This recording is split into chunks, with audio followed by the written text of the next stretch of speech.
Welcome to the Building Design Primetime Podcast, focused on providing valuable information for anyone looking to undertake a new build or extension project.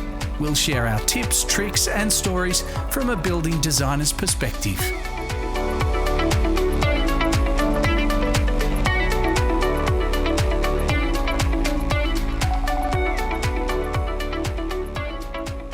Hello and welcome to the Building Design Primetime Podcast. I'm your host Amelia, and once again we're joined by Frank Geskis. Hey Amelia, how are we? Oh, look pretty good for a Friday. It's Friday again. It is Friday again. Time for a rest for the weekend. I reckon. Although you usually come to work on a Saturday, don't you? I have been lately. I've got to change that habit. It's getting a bit out of control. I've got to snap that one and just be at home. Especially when it's now coming into summer. I know. Daylight saving, is that the best or what? Best thing since sliced bread. I would say so, but you can go out and ride your horses more. I can. Past 5 o'clock even. Yeah, brilliant. I know. It's so good. So what are we going to talk about? Well, I was having a little bit of a think earlier and I thought, where do you put your house on a block? How do you know where to put it? How do you know where to position the rooms? How do you know where to put your lounge room? Where to put the master bedroom? Do you look at the view? Do you look at, the sunshine? Like, what is the best options? There's lots of options. There are lots of options. Yeah. So you mentioned positioning a house, and I'm glad you went on to then talk about the rooms. Yes. So you really got to work out the positions of the rooms which are suitable for the house. So once you figure out, here's the sun. I always like to, and I think most designers, architects do design for the sun. There's nothing so underrated as a nice sunny home. Oh, I couldn't agree more. I've lived in Federation and home and stuff like that, and then I built my own and I designed it, passive solar principles, facing the sun. And I think I couldn't go back to, dingy old house, even though beautiful and classic, but there's not enough sunlight. Yeah. You're just drawn to the sun.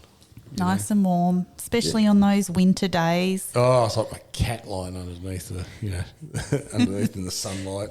Pathetic thing.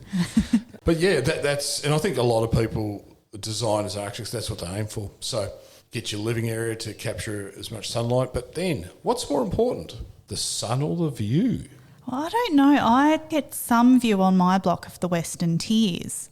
Oh, that's south. So in Tasmania, where Amelia's block's out near Longford Way, and you've got the beautiful Western Tiers of the Central Highlands. It's stunning. But it faces south. And not great, is it? No, it's not great for thermal performance of your house. But the view is stunning. It is. We only see a bit of the top of it. We don't see all of it. No, then you don't have to look at it then. No, well, I'm happy to look at the back of the paddocks. I'm quite okay with that. So for me, the view of the Tiers, I don't really mind. Do you? Oh, I've had some clients and that's why they bought it. Really? Yep, 100%. But did they not realise that that's probably not the best option in terms of, they don't care. Facing... Let's be fair. If you buy a block and it's got the view, you've bought it for the view for no other reason, and it's freaking awesome, and generally it is an awesome view. Yeah. It's like if you're on the eastern side of the river and you got to face west to get the view of the river. That's true. Then you get all the westerly sun into your house, and in summer, that is nasty. Oh, it'll be hot. Really hot. Yeah. Like crazy hot. Especially if your house is really, thermally efficient and sucks it all in, so that costs you more to cool the house down. But we've had to design houses facing south, because of the view, and I get it. So then you figure out how you can design. Can you introduce also northerly glass to that as well? So then you're losing heat out the south, but you're gaining it on the northern side. So that's a good idea. Balancing, but also comes down to your glass to floor area ratio, and that's what we've got to get Toby back on again and talk about thermal performance. Yes, the type of glazing and stuff you have on your windows. Passive solar control, putting overhangs on your windows as well. All good things. Mm-hmm. So as anyone who wants to build something, and it could be an extension as well, it's all the same principles, Is the view more important or is the sun more important? Now, if you can get both... Happy days. Yeah, happy days, facing north, got the view, and you're getting the glorious sun. That's the best. I mean, you imagine building with a view of the beach and the ocean and everything, and then you face it the other way. What's the point? Yeah, I totally agree. Yeah. It's just then we've got to design in such a way that the house manages itself thermally. But then there's subdivisions, like in Tasmania, there's not a lot of flat land. We're in valleys and all that. And sometimes they do subdivisions on the western side of a hill. Yeah, what do you do with that? Yeah, it's just bloody shit house. Because in winter, it's like the dark side of the moon. Because the sun is so low down here in Tasmania, and you go on the western side of a hill, you're like a big moss pit. Yeah. You know, it doesn't get natural sun. There'll be days the frost will stay around your house all day. Oh, that sounds awful. I couldn't think of anything worse, actually. One of the things I love about my house, and it's not a new house, it's quite an old house. Yeah, yours gets good sun It gets all day. amazing sun, and in winter it is so beautiful and warm upstairs. Yeah, exactly. Yeah, but there's a new subdivision up behind me, and it's exactly that.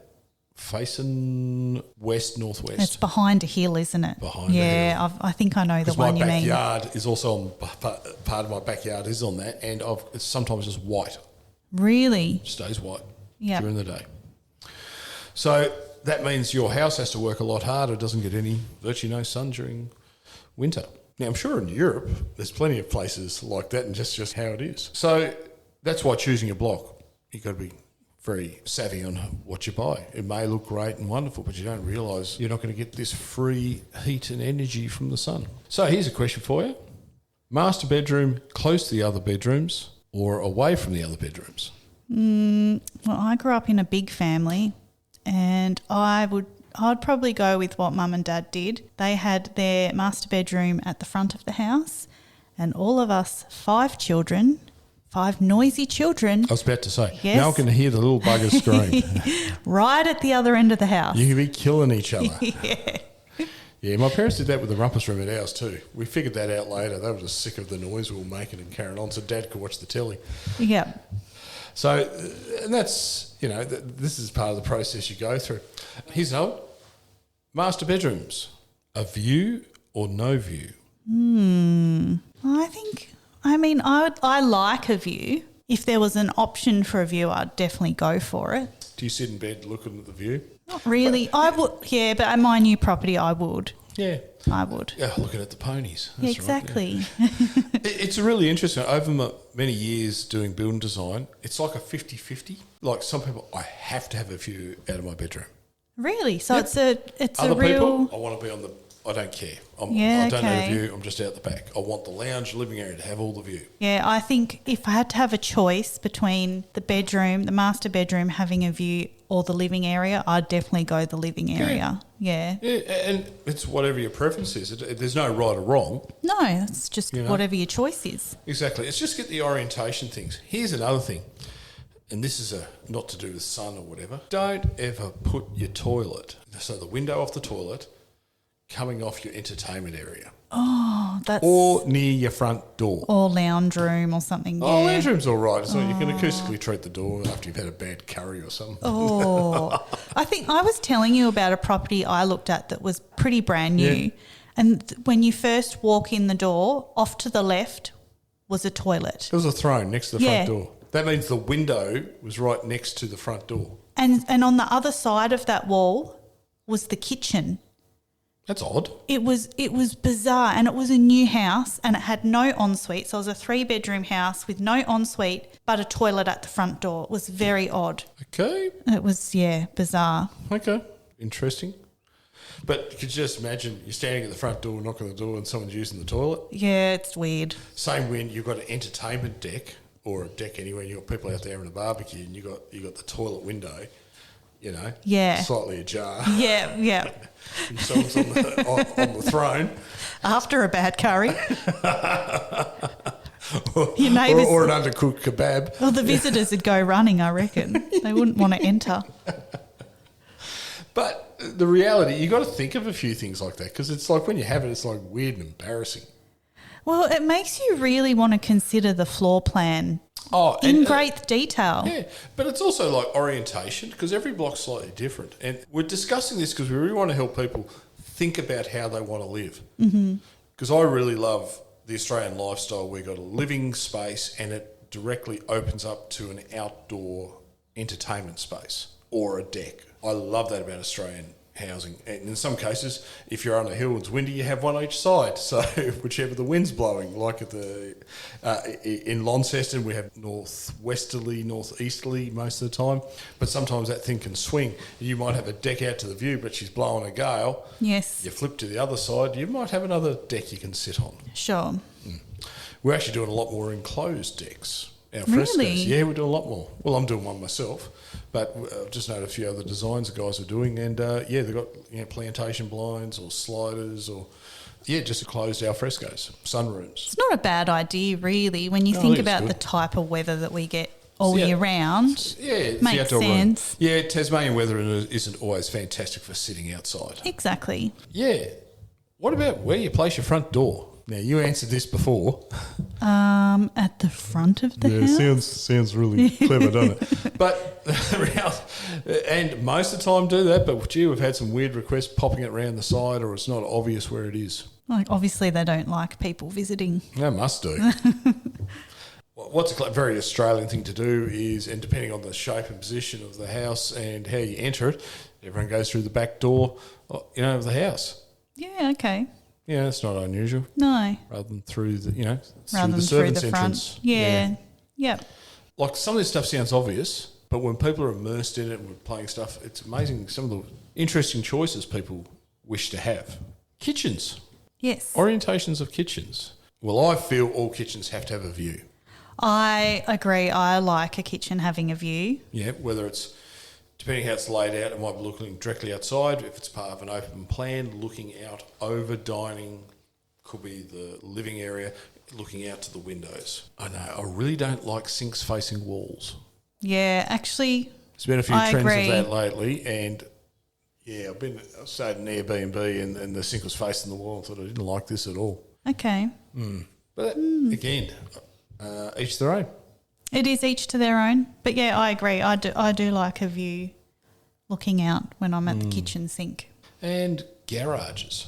You Yes. don't have a lot of choice sometimes. No. They're an integral part of our house, but gee, the garage door can take away the front of the house, can make it look a bit ordinary. It can. But I mean, there's more and more materials and things they can do now, I think, that make it look less unappealing. When we're given the opportunity to actually, you make a bit of an L shape at the front, so you come in at 90 degree to the door. Yes. So you don't, it's not obvious. You got tilted doors with special cladding, so it disappears into the wall.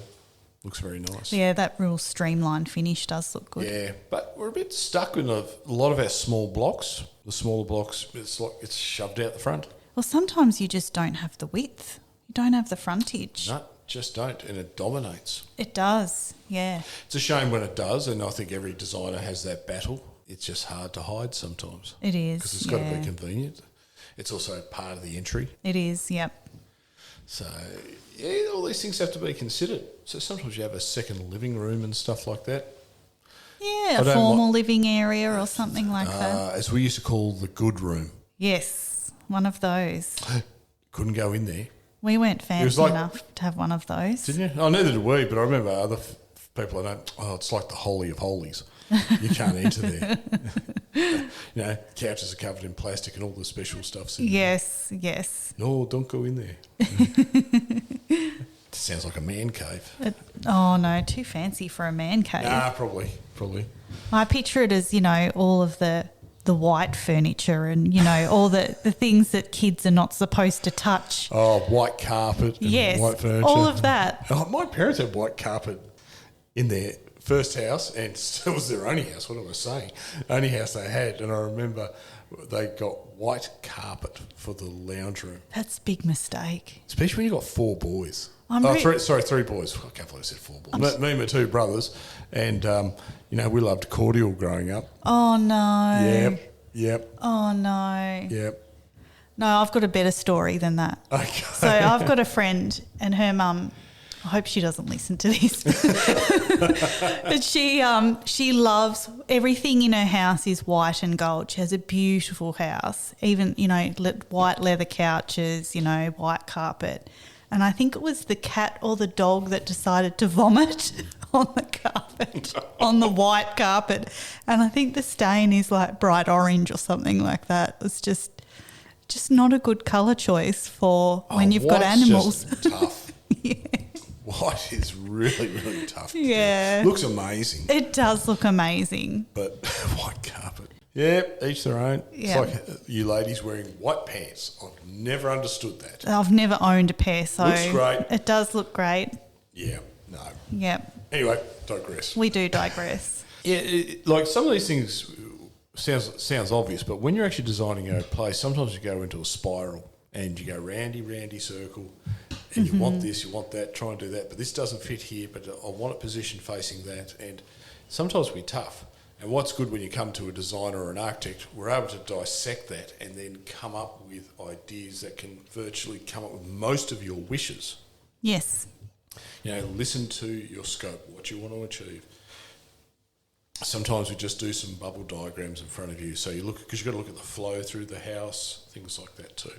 I mean, it must be hard too, because people would come in with ideas of what they want their floor plan to be, and sometimes that's not going to be the best option for their location or their block or their orientation. Yeah, to be honest, we've had that a few times, and they just need some assistance, and we point out these things. No, this is what we want, and this is the reason.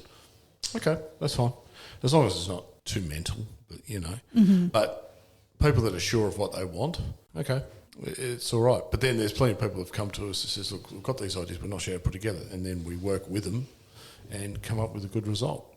The biggest challenges that people don't get is when you do multi-storey.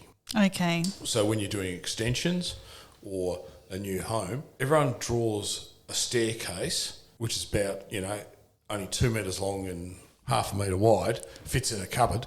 Yeah. Where stairs... They take up way more room a than huge that. amount of room. On a standard ceiling, 2400 ceiling, 300 to 400 millimetre thick floor system, you're looking at 4 by 2 metres space you need on the ground and upper floor.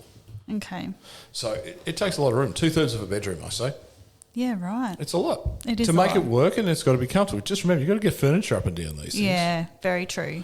You know, and you've got to let the kids go in their sleeping bags and slide down. Didn't you do that as a kid? No. Okay, it was a thing. No. All right.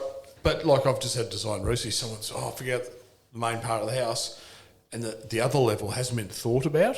Okay. And I looked at it straight away, and where he's placed the stairs, and part of it had got to work with the garage, I'm not going to be able to fit the garage where he's placed the stairs. Yeah, okay. So we're working through a process there on how to adjust the plan so the stairs flow nicely.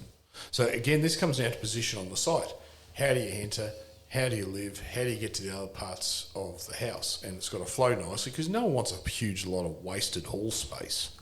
No, and I guess you have to think about other things around the house, like how you're actually going to access your driveway. Do you have a caravan? Do you need rear access? Or you just be able to park it somewhere. Yeah. You got teenage kids with cars. Yeah, exactly. Do you have that's enough bad. space for you, that? You look like a used car lot when all the mates turn up. I reckon. I had that the other day coming home from the conference, and there was just cars everywhere.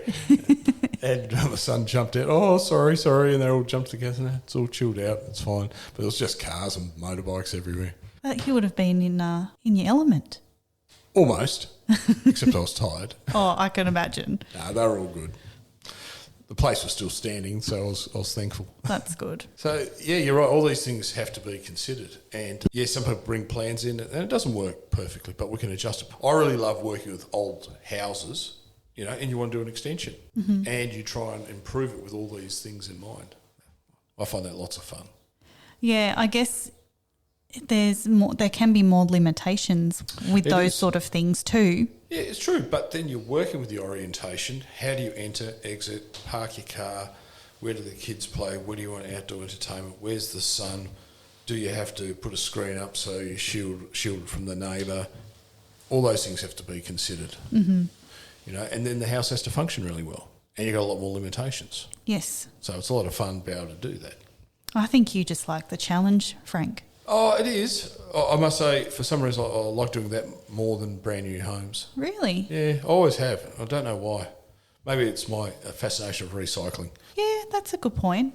You know, because I think it's amazing what you can do with old houses. Even if the orientation is wrong, you can change it. I went to one on Wednesday in a heritage listed house.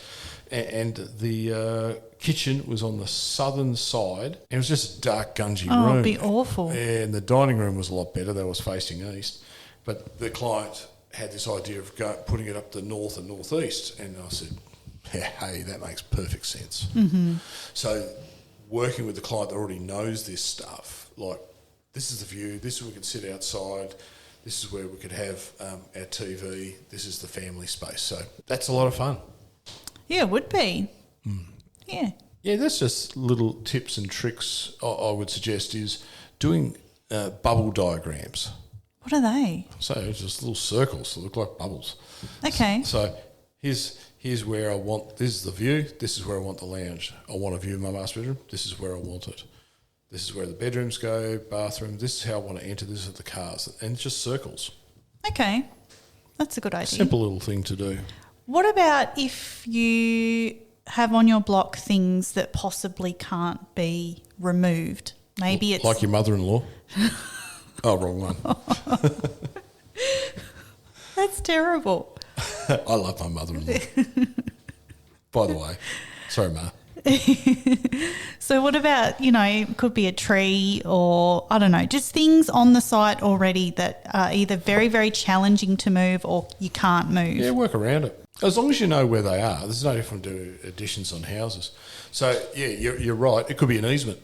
Yeah, actually you could be right there. It could be a pipeline not in an easement. Yes. That happens. So once you find it, and that's why we do a lot of research and trying to find these things. So, this is your limitation, this is the boundaries. It could be a bushfire thing.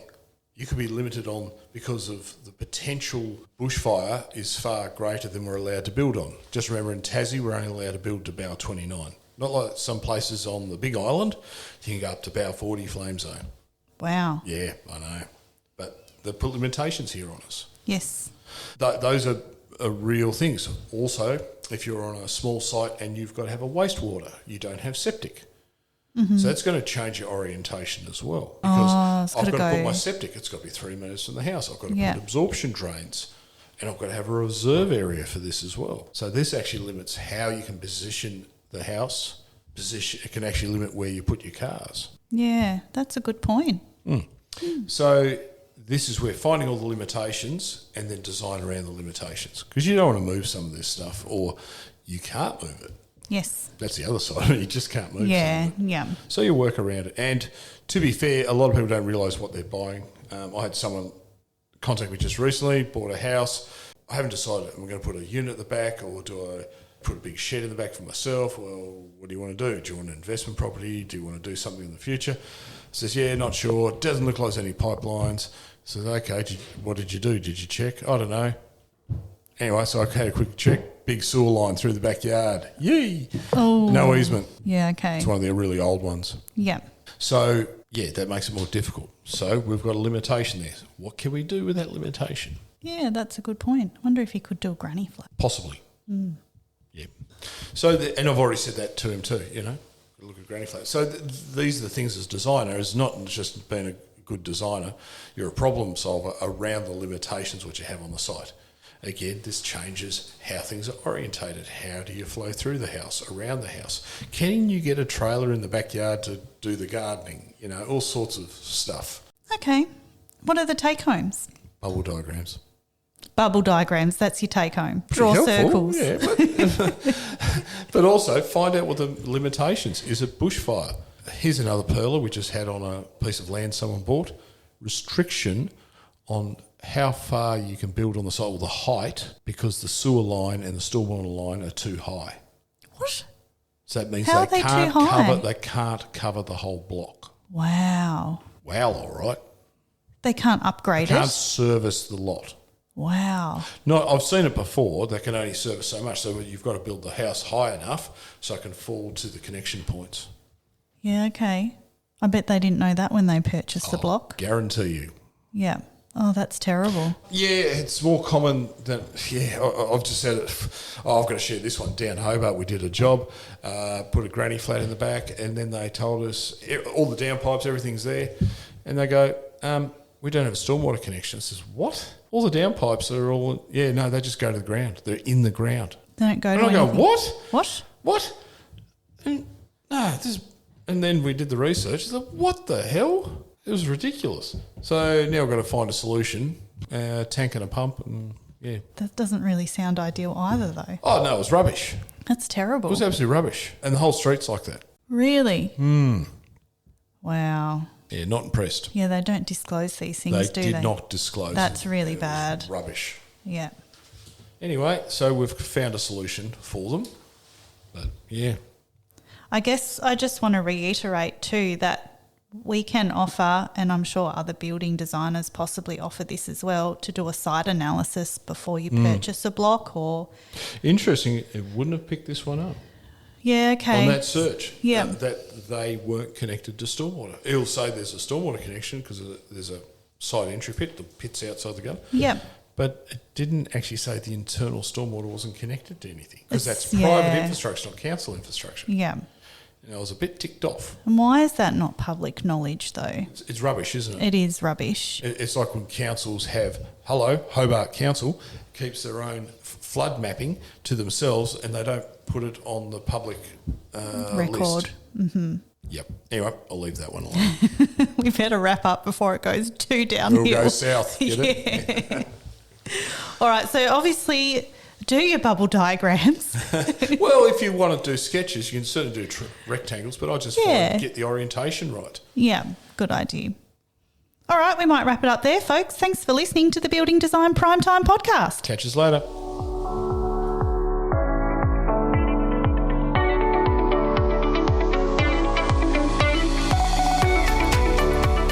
You're listening to the Building Design Primetime Podcast.